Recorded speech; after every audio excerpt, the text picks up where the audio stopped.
इसलिए हम लोग चलते हैं 12वीं क्लास की हिस्ट्री की ओर।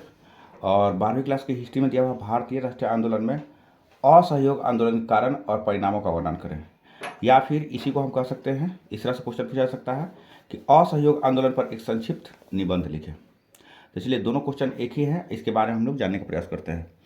देखो कि राष्ट्रपिता महात्मा गांधी द्वारा अंग्रेजों के खिलाफ चलाया गया असहयोग आंदोलन भारतीयों को घोर निराशा, अपमान, अंग्रेजी सरकार की दमनकारी नीति के प्रभाव था।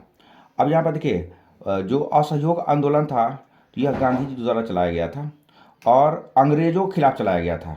असहयोग आंदोलन चलाने का कारण ये था कि गांधी जी ने पहले सोचा कि चलो अंग्रेज जो है सही ढंग से रहेंगे, लेकिन अंग्रेजों ने क्या कर दिया, निराश कर दिया, है ना, गांधी जी का अपमान कर दिया, जिस कारण से जो है असहयोग आंदोलन चलाना पड़ा।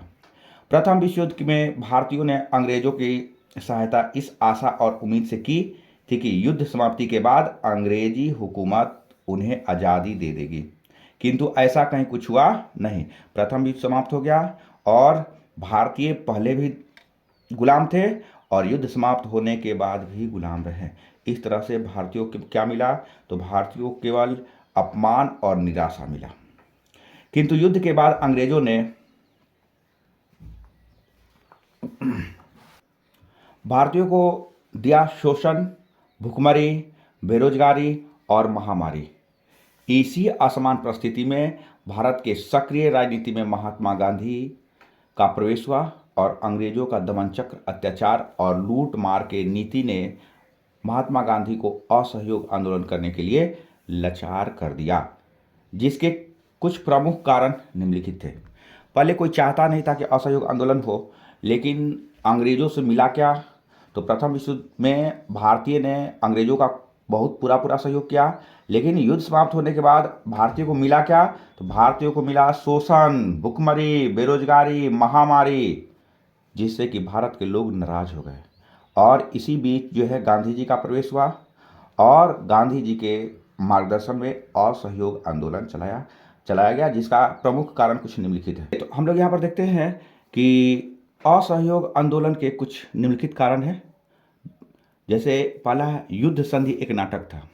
कहा था प्रथम विश्व युद्ध में अंग्रेजी सरकार को भारतीयों ने इस आशा और उम्मीद से मदद किया था कि अंग्रेजी हुकूमत उन्हें युद्ध के बाद जीत मिलने पर आज़ादी दे देगी। लेकिन जब 1918 ईस्वी में युद्ध समाप्त हो गया तो ऐसा प्रतीत हुआ कि युद्ध काल में भारतीयों के साथ जो विनय नीति अंग्रेजों ने अपनाई थी वह केवल कूटनीतिज्ञ थी। युद्ध के बाद की ब्रिटिश नीति से भारतवासी काफ़ी नाराज हो उठे और ऐसे ही समय में महात्मा गांधी ने भारतीय राष्ट्र आंदोलन को असहयोग आंदोलन के रूप में एक नई दशा और दिशा दी। दूसरा है आर्थिक संकट युद्ध। दूसरा है असहयोग आंदोलन कारण में दूसरा कारण है आर्थिक संकट युद्ध। काल के दौरान अंग्रेज की गलत नीति के कारण भारतीय जनता की आर्थिक स्थिति काफ़ी कमज़ोर हो गई। इसके साथ साथ युद्ध के बाद भारतीय जनता से कर के रूप में काफ़ी धन भी वसूल करना आरंभ कर दिया अंग्रेजों ने। इस दोहरी आर्थिक मार ने भारतीयों की मानो तो कमर ही तोड़ दी। कोई अन्य उपाय न देखकर भारत के मजदूर, किसान और बेबस हो गए, लाचार हो गए और इंसानों ने आंदोलन करने पर मजबूर हो गए और यह असहयोग आंदोलन का कारण बना। तीसरा हम लोग देखते हैं महामारी का परिणाम। तत्कालीन भारतीय समाज में फैली हुई हैजा, प्लेग एवं चेचक जैसी जानलेवा बीमारियों ने भी असहयोग आंदोलन को काफ़ी सहयोग प्रदान की। अर्थात युद्ध के बाद भिन्न भिन्न तरह के जानलेवा बीमारी भारत में काफ़ी तेजी से अपना जो है पांव पसारने लगा, जिससे कि प्रत्येक दिन हजारों हजार में लोगों की जो है जान जाने लगी। लेकिन दुष्ट अंग्रेज सरकार के द्वारा इसके इलाज हेतु कोई सकारात्मक कदम नहीं उठाया गया।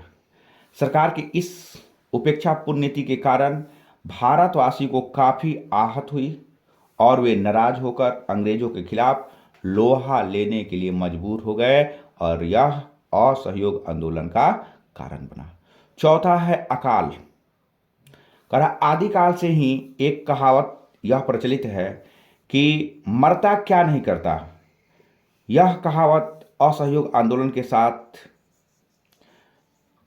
चलित होता है चरितार्थ होता है, क्योंकि प्रथम विश्व युद्ध के दौरान 1917 ईस्वी में सुखाड़ और अन्य कारणों की वजह से संपूर्ण भारत में भयंकर अकाल की स्थिति उत्पन्न हो गई।